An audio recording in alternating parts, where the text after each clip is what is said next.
For 10 years, he'd worked at the same yoga studio, teaching breathing techniques and finding inner peace. He never talked about his past, never mentioned where he'd learned his incredible focus and discipline, until artificial intelligence found his classified military records. Welcome to AI Human Stories. Before we dive into this incredible tale of transformation, healing, and how technology uncovered a warrior's journey from violence to peace, tell me in the comments what city you're watching from today. And if you believe some stories of redemption need to be heard, hit that subscribe button.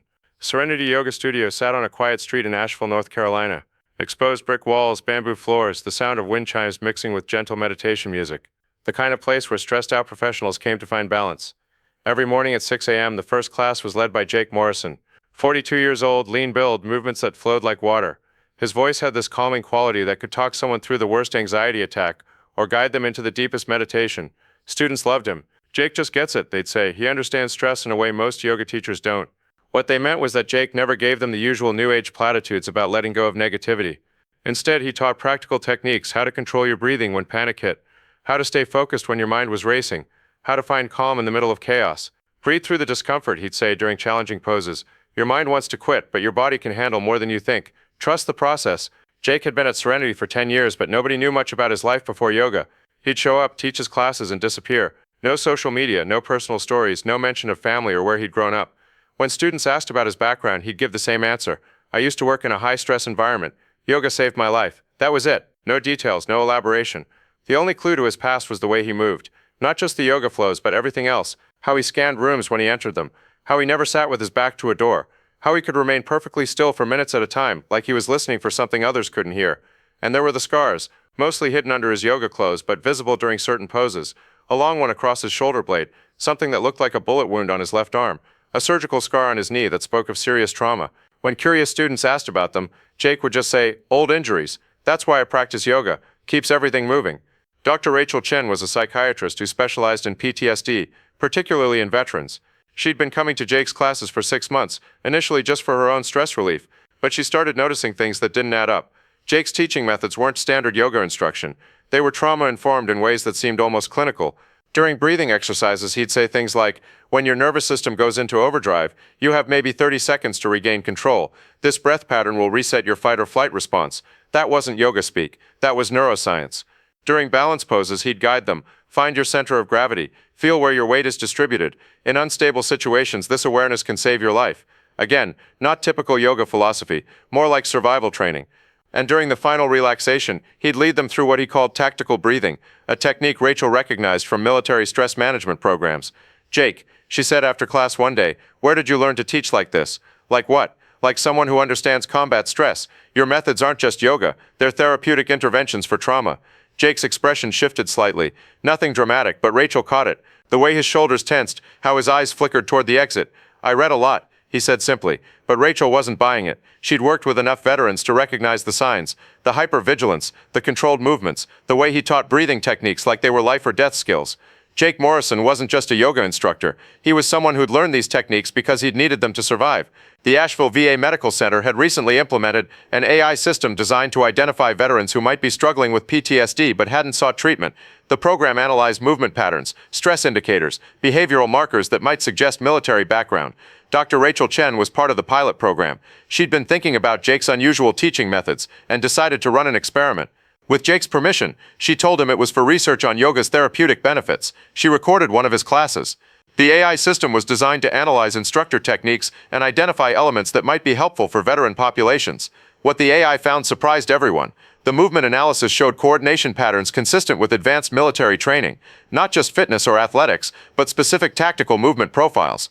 The breathing techniques Jake taught matched protocols used in special operations stress inoculation training. His voice pattern analysis revealed speech rhythms associated with command presence, the ability to remain calm and authoritative under extreme pressure. But here's what really set off alarms. The AI identified micro-behaviors that suggested not just military training, but special operations experience.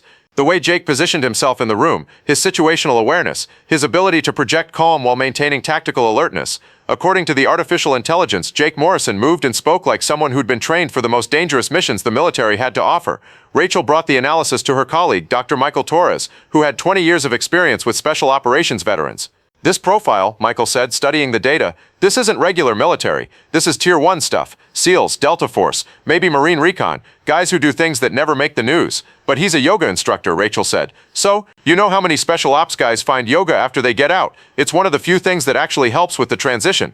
Problem is, most of them don't talk about their service. Michael paused. If this AI analysis is accurate, your yoga instructor is probably dealing with stuff that would break most people. The fact that he's teaching others how to find peace, that's not just healing, that's heroic. ACT4, the investigation. Dr. Chen faced an ethical dilemma. The AI had potentially identified someone who might need help, but Jake hadn't asked for assistance. He seemed to have found his own path to healing. She decided on a direct approach. "Jake, I need to ask you something," she said after class one evening. "The AI analysis of your teaching methods came back with some interesting results." Jake went very still. "What kind of results?" "The kind that suggest you have military training. Specifically, special operations training." Jake didn't confirm or deny. He just waited. "Look, I work with veterans," Rachel continued. "If you've been carrying this alone for 10 years, if you've been healing yourself through yoga while helping others, that's incredible, but you don't have to do it alone." Jake was quiet for a long time. Around them, the studio was empty except for the sound of evening traffic outside. "What gave it away?" he asked finally. "Everything. The way you teach breathing like it's a survival skill. The way you move. The way you understand trauma without anyone having to explain it to you." Jake sat down on his yoga mat, legs crossed, hands resting on his knees. "What does the AI say I am?" "Special operations. Probably Navy SEALs based on the movement patterns and stress management techniques." Jake nodded slowly. "Close. SEAL Team 6. Real name's Jacob Morrison, but everyone called me Ghost." Rachel felt her breath catch. SEAL Team 6 was the most elite unit in the military. These were the operators who took on missions that couldn't fail. "How long?" she asked. 12 years active duty. "Did things I can't talk about in places that don't officially exist." Jake's voice was steady, but Rachel could hear the weight behind it. "What made you leave?" "I didn't leave. I broke." Jake's story came out slowly, over several conversations. Not the classified details, those would never be shared, but the human cost of carrying out missions that pushed beyond every limit. "You train for everything," he said.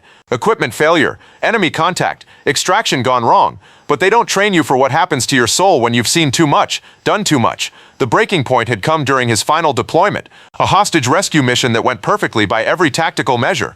All hostages saved, all targets eliminated, zero friendly casualties. On paper it was a complete success, Jake continued. But one of the hostages was a kid, maybe 8 years old. "When we got him out, he was so scared he couldn't stop shaking, wouldn't let anyone touch him except me." Jake paused, his hands unconsciously moving through a breathing pattern Rachel recognized from his classes. "I carried that kid to the extraction point.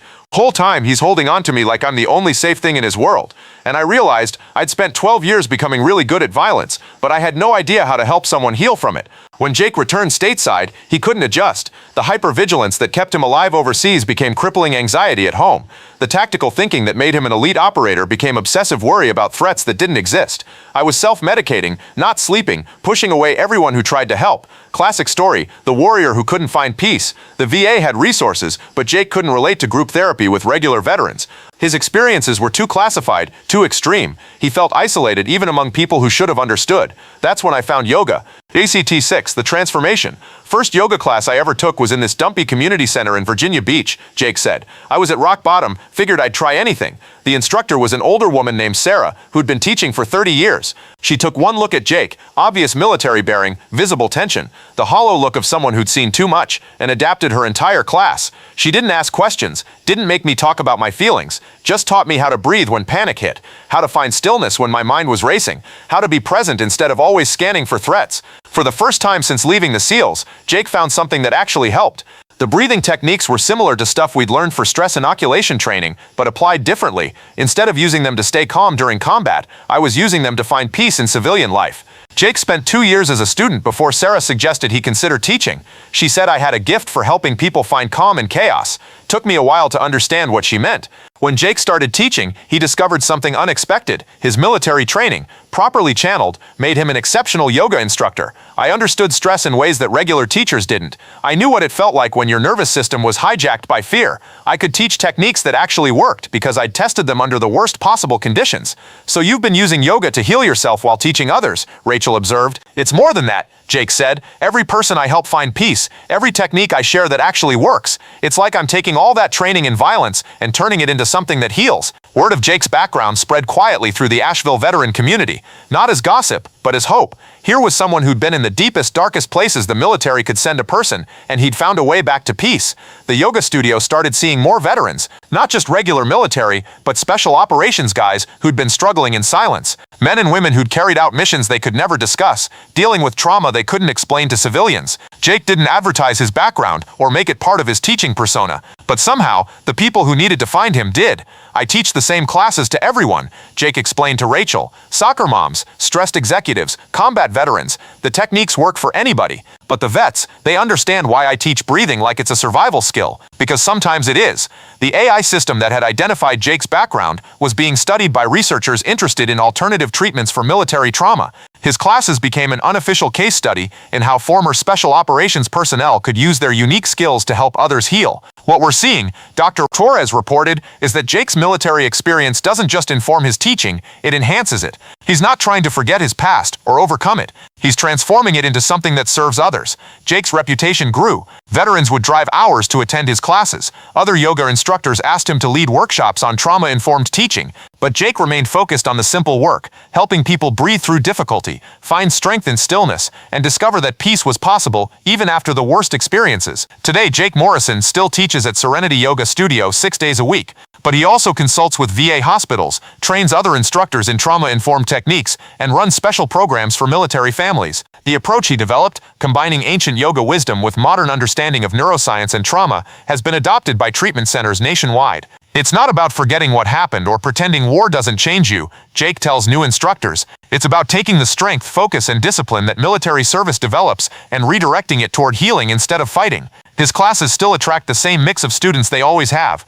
But now there's often a subtle undercurrent of understanding among the veterans in attendance. They recognize something in Jake's teaching that speaks to their experience without requiring explanation. The AI system that discovered Jake's true identity has been refined and implemented in VA facilities across the country, not to expose hidden veterans, but to identify individuals who might be using their military skills in innovative ways to promote healing. We found 12 other cases like Jake's, Dr. Chen reported. Former special operations personnel who became therapists, coaches, teachers, people who took the hardest military training imaginable and transformed it into ways to help others. Jake keeps a photo in his office now, not from his SEAL days but from last month's graduation ceremony at the VA. 15 veterans completed his 8-week trauma recovery program, all of them learning to breathe through their pain, find strength in stillness, and discover that the same focus that made them elite warriors could help them become healers. The most profound change came when Jake started working with active duty special operations teams. The military brass, initially skeptical of yoga for warriors, began seeing results they couldn't ignore. Stress injuries dropped, performance improved. Most importantly, the transition from combat to civilian life became less traumatic for operators who'd learned these techniques while still serving. We're not making warriors soft, Jake explained to a room full of hardened special operations commanders. We're making them more resilient, teaching them that true strength includes the ability to find peace when the mission's over. The program Jake developed is now part of the standard curriculum for several special operations units, not as alternative therapy but as tactical training for mental resilience. But the work that matters most to Jake still happens in the quiet studio in Asheville, where he teaches the same simple truth to everyone who walks through the door. Your breath is always with you. No matter what you've been through, no matter what you're facing, you can always come back to your breath. And in that moment of return you can find peace. The artificial intelligence that uncovered Jake's secret had been designed to identify patterns in movement and behavior. But it discovered something more important. Sometimes the most effective healers are the ones who've been broken themselves. Jake Morrison spent 12 years learning to be the most dangerous kind of warrior. Then he spent 10 more years learning that true victory isn't defeating your enemies, it's finding peace with yourself, and teaching others to do the same. The Navy SEAL who became a yoga instructor represents something important about healing and service. Sometimes the skills we develop in our darkest moments can become the tools we use to bring light to others. Jake's story shows us that artificial intelligence isn't just about identifying problems or exposing secrets. Sometimes it's about recognizing the extraordinary ways people transform their pain into purpose. And sometimes the most important missions aren't the ones that require weapons and tactics. They're the ones that require patience, compassion, and the courage to be vulnerable enough to help others heal. Because real warriors aren't just the ones who can fight. They're the ones who know when to stop fighting and start healing. Call to action. So here's what I want to know. Have you ever met someone who transformed their trauma into a gift for helping others? Someone who took their darkest experiences and turned them into light for other people? Share their stories in the comments below. Tell us about the healers, teachers, and helpers who found their calling through their own struggles. And if this story moved you, subscribe to AI Human Stories, because in a world where artificial intelligence can spot patterns in healing, the most important discoveries aren't about technology. They're about recognizing that our greatest strengths often come from our deepest wounds, and that the best teachers are the ones who've walked the path themselves. Until next time, remember, sometimes the strongest warriors are the ones who've learned to find peace, and the bravest thing you can do is teach others to find it too.